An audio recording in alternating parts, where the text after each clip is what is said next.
And welcome, Ms. Lillian Karuri Magero. Thank you. Welcome, ma'am. Thank you very much. Thank you. Thank you so much. Thank you. Thank you very much, Mr. MC, and thank you very much to the delegates and to the organizers of the conference for having me. I really enjoy being back in Durban. This is truly the land of milk and curry, and I'm looking forward to some nice curries in the course of the next day or two while I'm here. Early this morning when I was leaving my home to head out to Durban to join you, I woke up my little boy, he's 6, and I had promised I would wake him up before I go. And I reminded him that I was leaving, and he said, where are you going again? And I said, I'm going to a procurement conference. He said, what is a procurement conference? And I said, well, it's a group of very good-looking people who spend other people's money, and they spend lots of it, but they just do it better than the people can themselves, the people who actually have the money. And he said, oh, that's really good. I think I want to be in procurement also. So that actually really put a smile on my face and really got me excited to be here today. I also think that one of the things that really energized me in getting ready to be here was the theme of this conference, Navigating the Future. And I heard that the kickoff of the conference was quite effervescent. It was really apparently something that was quite to behold, and I'm sorry that I missed that. But I do think that it is such an important theme for a number of reasons. If you watch CNN, you have CNN in Durban, right? I know it's like another country here. So Cape Town's another country. If you've been following CNN, I think early this week or maybe late last week, they've been covering an iconic movie of the 80s. And I was very young. I'm 16, as you know, so I wasn't alive back then. But from some of your hairlines, I think you were around in the 80s. There was an iconic movie by the name Back to the Future. Does anyone remember that one? Yeah, the old people do. And what I hear is that the movie is themed around this young and very good-looking person. They must have been in procurement. Very good-looking person who's stuck in the future, and he's trying to make it back into the present in some kind of way. And I think in the course of the movie, I think he does make it back into the present, but one of the benefits that he brings back is that he's had a glimpse into the future, and he's able to leverage the lessons that he's learned in the future to bring back into the present. I thought that was pretty cool. Then CNN has been following that anniversary of Back to the Future and talking about how many of the predictions from Back to the Future actually came into reality from 30-something odd years ago. And some of the things have come to pass, which 30 years ago were considered to be very futuristic. A cell phone the size of your hand, Skype. So in the movie, they sort of have a theme around people sort of talking on a big screen, which didn't exist back then, which today is pretty much what Skype is. Telepresence. So a number of really what was considered iconic sort of futuristic themes have come to pass in the present today. Why am I talking about that? Because I think the theme actually is sort of tempting, encouraging, refocusing how we're looking at our profession and asking you to take a glimpse into what the future could or should be and leveraging that in the present so that we navigate to an outcome that is better for all of us, better for the profession, better for the industries that we represent. And I think that's really important. If I think about, as I was being introduced, my background is procurement and supply chain, but it was a little bit of an accidental career. And when I think about, I don't think I could have used the word navigating the future at any point in my early points of my career. It was a very messy and untidy career. It looked a little bit like watching the semifinals of rugby.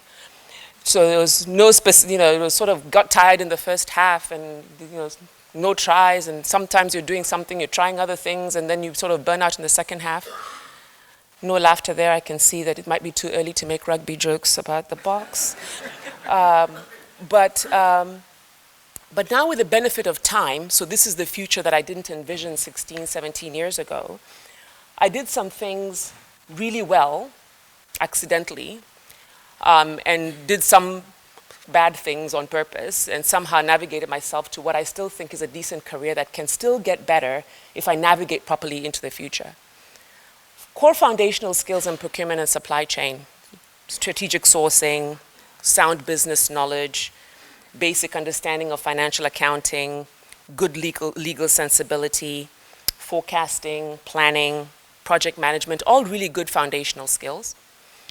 But one of the ones that I probably underestimated, didn't understand, was sort of accidental as I've come along the way, is stakeholder management. And if you ask me now how I am thinking about navigating into the future, a big part of that is developing that muscle around stakeholder management. And that's what I'm going to chat a little bit about today.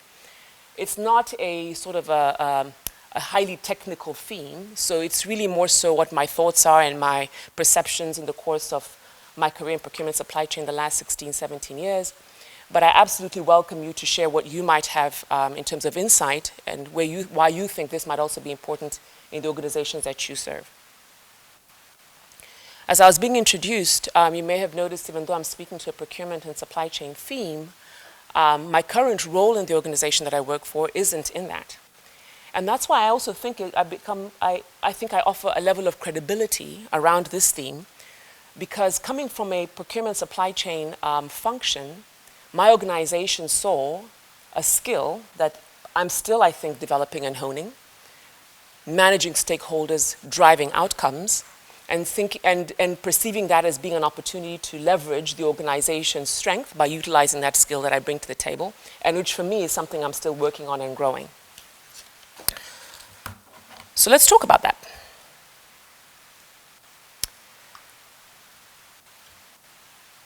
Technology's never been one of my fortes. Am I doing this right? Will something blow up if I press this? Nothing's happening? Okay, so while we're fixing that, let me maybe as a starting point talk to a book that for years I've had on my shelf that I just hadn't had a chance to reading up until a few months ago. I have lots of problems here. The book is simply titled Steve Jobs, and it is the authorized biography of the iconic co-founder of Apple. And how many people are Apple people here? So Durban isn't Apple land, okay. There's one guy at the back who's an Apple person. 2, 1, 3, okay.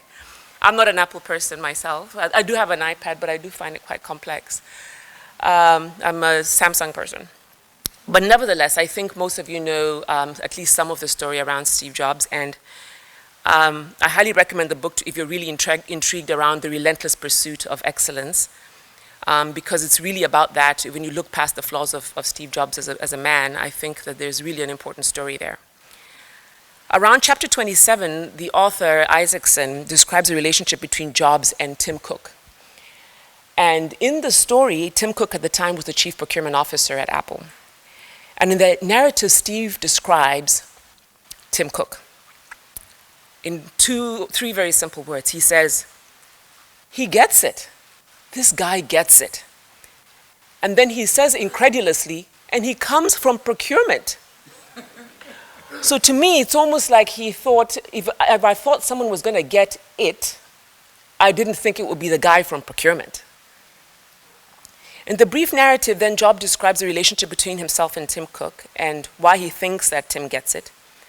He goes on to say, it's as if he knew and understands everything that I want and what I'm trying to do, and he wants the same thing.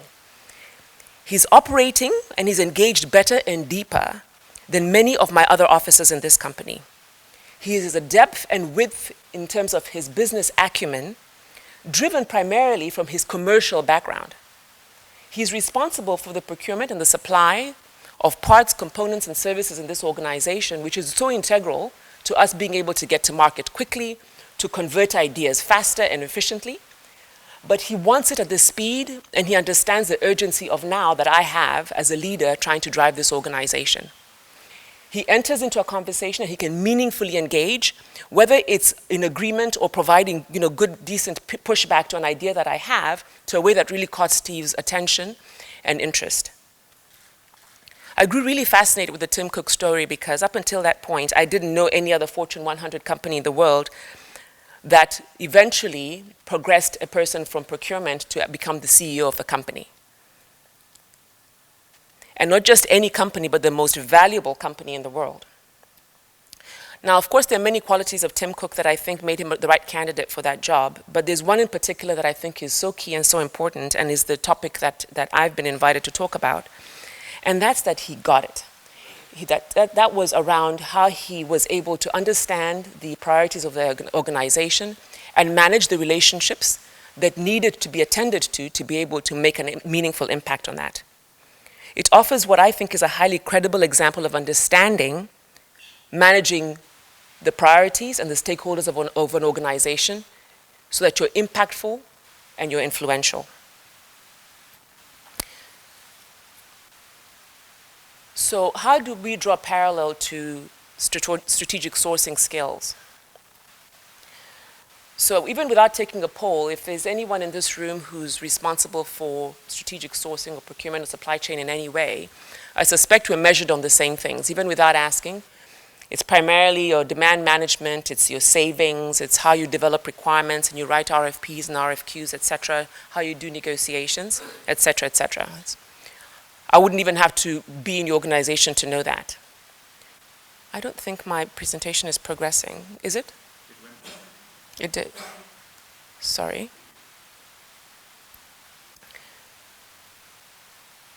So assuming that those are the right things to be measured on, then what do your stakeholders think about you? If they're measuring you on those things, and let's assume you're performing on them, then wouldn't it then beg to pass that you're able to establish that you get it? Yet, for some reason, we still struggle for credibility in many of the organizations that we serve, and by that I'm not suggesting that we're not important or key, but we're not being necessarily perceived as getting it, as being integral, as being able to manage the right priorities and the right relationships. Now, this is not about being popular, it's about whether the stakeholders that we work with and that we manage think and believe that we understand them and we understand what's important to them. Clearly, there's still a disconnect. And that's a problem because the seat that we have fought for so long and so hard to get at the big table then might be threatened if we're not really equipped to navigate the future to keep that seat by being considered to be very key to the organization's priorities. I think that missing key is our stakeholder skills, how we manage stakeholders within and without the organization. In principle and on the surface, stakeholder management sounds like it's a bit of a fluffy word, like it's not that hard to do. I think most organizations, I've perceived what I think is actually quite interesting. People think that procurement is something anybody can do. Everybody thinks they know how to do that. They also think everybody thinks they know how to do marketing, and you can just step in and everybody knows how to do that. It should be very easy. A recent study that I read by Corporate Executive Board estimated that out of an average of 25% opportunity for unsourced projects, the actual savings that was actually realized by what considered themselves to be a mature sourcing team was only really about 11%. Claiming 25, achieving only around 11 in reality. 8% of that is being lost in clients who just are disengaged, or not participating, or just not compliant. Thank you. 11% is a lot.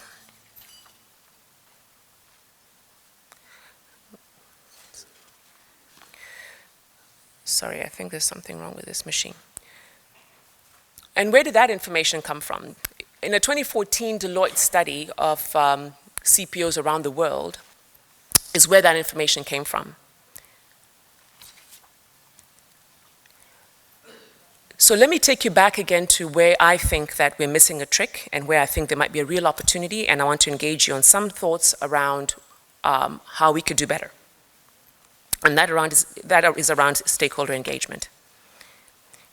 If we're being measured on what matters, yes, but we're still not hitting the right mark, then procurement organizations that ignore those internal relationship skills, being able to influence, being able to gauge the importance of key priorities in the organization, is an area that we need to focus on. And without those right skills and approach to stakeholder engagement, procurement will continue to miss those valuable opportunities.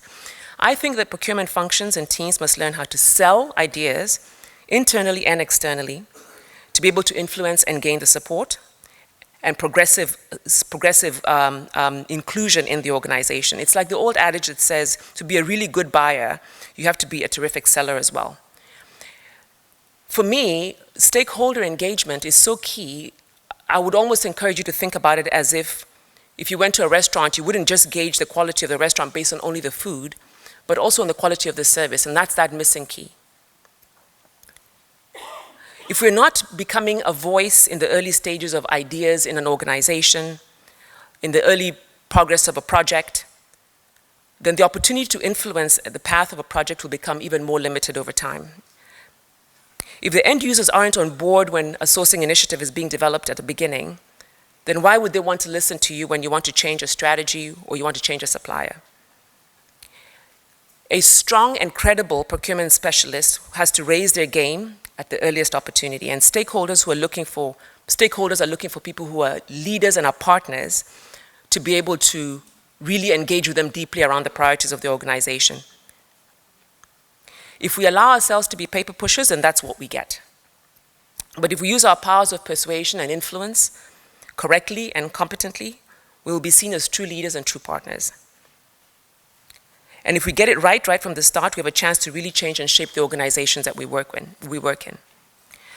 Now, I don't think it's a skill that professionals lack in general. I actually think that skill innately lies within most people, probably even just inherently.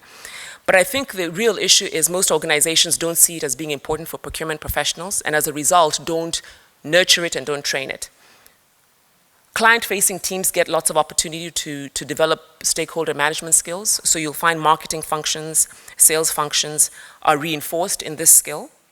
They receive a lot of training budget for that, but we don't. My observation has been, even in our recruitment processes around recruiting procurement professionals, technical skills are evaluated, training in specific procurement topics are evaluated, but stakeholder management is not being evaluated or considered, at least not deeply enough, is my impression.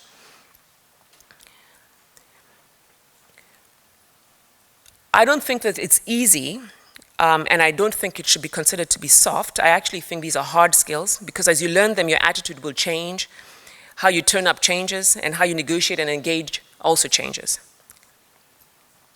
And if you have a heritage within your organization of employing slightly more technical skills and not investing in those soft skills or that strategic management skill, then you're going to have a population of procurement people who aren't really equipped with world-class skills. But I think we can get it. And I think we need it, because it will help our teams inherently build long-term relationships within the organization, build confidence within the professionals on how to use their personality to influence situations easier and faster, how to deal with difficult customers and suppliers, how to intuitively evaluate situations faster and adapt an approach or a repertoire to suit what the situation actually needs. I think this is very much learnable. So let me give you key principles which I think help us get it. 1, get to know your stakeholders.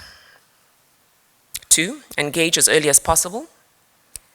3, get into the detail. 4, communicate, and communicate again. 5, use policy as a carrot, not as a stick. 6, create communities.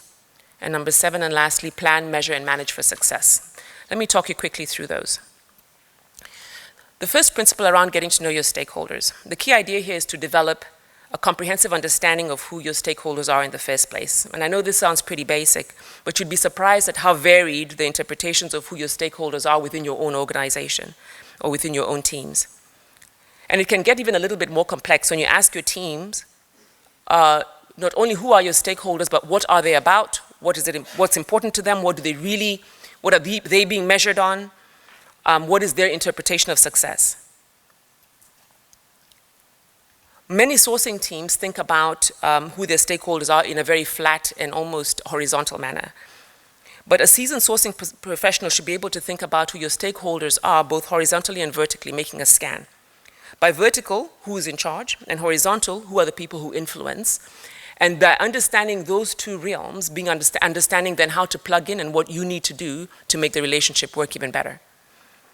As part of the pack that I've left with the conference organizers, I've offered a number of toolkits. I'm going to offer a number of toolkits around stakeholder mapping, which I encourage you to utilize unless you have something already that you use in your organizations, around how to map your stakeholders and then how to engage with them effectively.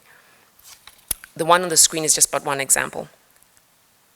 This particular example on the screen maps both the vertical and the horizontal relationships and tiers them based on the engagement that is required for each of those constituents.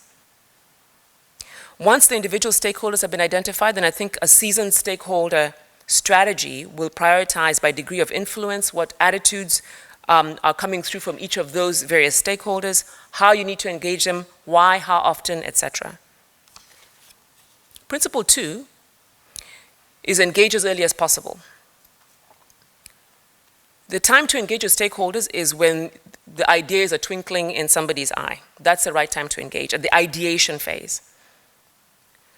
Most of the time, when you engage much later in the cycle of a project or an initiative, then that means that you're not considered to be pivotal at the development of what that initiative needs to be. I'm struck by a story in the 70s when then President JFK, John F. Kennedy, was visiting Cape Canaveral, which is the space station where they would launch spaceships into space. And at the time, it was the space race was the big thing.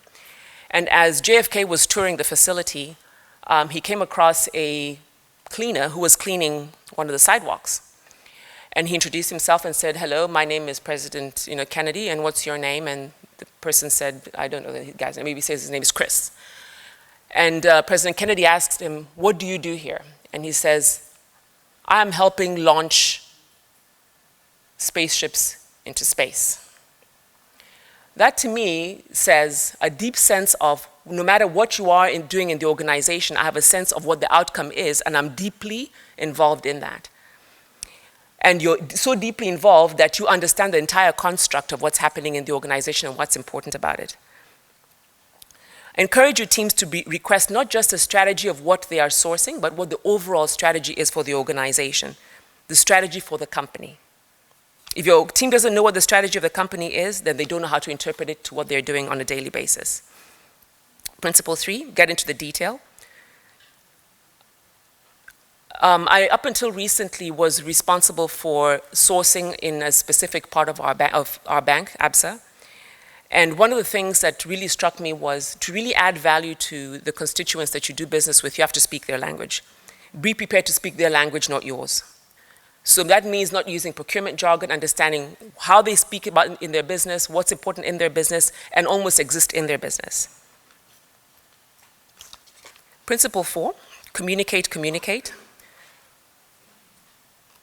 One of the key themes to really being well connected with an organization that you're an enabler for is be clear what initiatives you're working on, understand what initiatives they're working on, communicate backwards and forwards, going beyond the traditional methods. Some of the things that I've seen that I think are really impactful is beyond just the regular newsletters that say what you're doing is tailored e-newsletters, pushing information out via SMS, pop-up messages on screen, app stores that really engage you with your client in the nouveau ways of communicating in the digital age. Procurement professionals love the procurement Bible, pulling out the rule book. Not a good way to engage with stakeholders. Use the policy as a carrot, not a stick. Many sourcing teams resort to the policy because they failed to have secure stakeholder engagement and buy-in and participation. So they default to because the rule says so. When you're strong in engaging with your clients, you probably never even have to bring up the policy. Rather, engage in the realm where understand what you're doing within a business, and I find ways to make sure you're working in the confines of the policy, and we revise the policy whenever needed to make sure that the policy is an enabler to the business, not a disabler to the business. Creating communities. This is very similar to the communication realm that I mentioned earlier.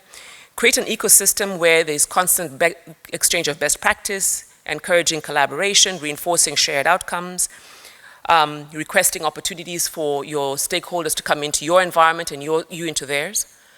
In the course of last year, I took a team to go and visit a cash center when I was managing a cash business within the bank.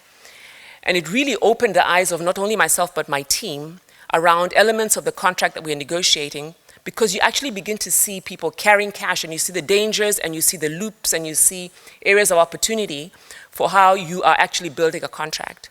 So going into your stakeholder environment, understanding the environment deeply is a good way to actually impact your teams in the way they're thinking about their stakeholders, contracting for them and buying for them.